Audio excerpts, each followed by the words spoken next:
আসসালামু আলাইকুম রহমতুল্লাহ। ওয়ালাইকুম আসসালাম। আলহামদুলিল্লাহ আলহামদুলিল্লাহ ওয়াসসালাতু ওয়াসসালামু আলা রাসূলিল্লাহ।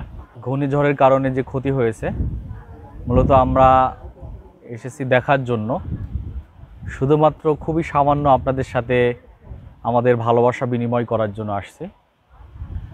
ইসলামী ছাত্র শিবির সামর্থ্যের আলোকে ছাত্রদের পাশাপাশি সকল শ্রেণীর মানুষের পাশে দাঁড়ানোর জন্য চেষ্টা করে। তবে একটা বিষয় খুব মাথায় রাখতে হবে আমাদের, যে আল্লাহর বক্তব্য হলো এইটাই যে যদি কোনো দুর্যোগ বা মুসিবত আসে, তাহলে আমাদেরকে আল্লাহর কাছেই ফিরে আসতে হয়, আল্লাহর প্রতি তাওয়াক্কুল করতে হয়, সবসময় আল্লাহর প্রতি শুকরিয়া জ্ঞাপন করতে হয়। নিঃসন্দেহে যারা এই সুন্দরবনের খুবই কাছে, তারা আল্লাহর প্রতি তাওয়াক্কুল রেখেই তাদের জীবন অতিবাহিত করেন। তবে এটাও আমাদের জানা উচিত, দেশের বিভিন্ন অবকাঠামো উন্নয়ন হলেও এদেশের মানুষের ভাগ্যের খুব বেশি উন্নয়ন হয় নাই।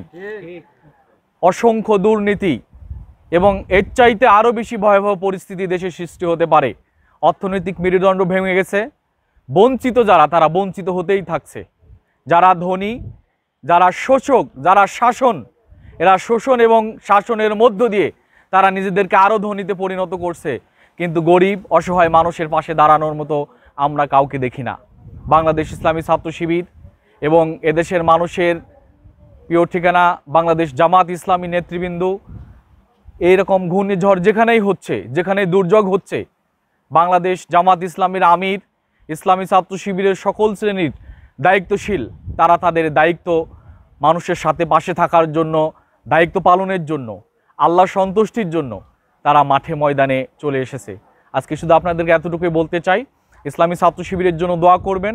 ইসলামী ছাত্র শিবির দেশের একটি কল্যাণকর রাষ্ট্রের, একটি কল্যাণকর সমাজ, একটি কল্যাণকর রাষ্ট্র ব্যবস্থা যেন হয়, এরকম কিছু মানুষ তৈরি করতে চাই। মানুষের ভিতরে বিভেদ, মানবতা যেন প্রতিষ্ঠিত হয়, এরকম একটি সমাজের স্বপ্ন ইসলামী ছাত্র শিবির দেখে।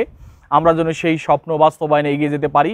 মানুষের ভিতরে যেন বৈষম্য না থাকে, ধনী গরিব উঁচু নিচু যেন এক হয়ে যায়।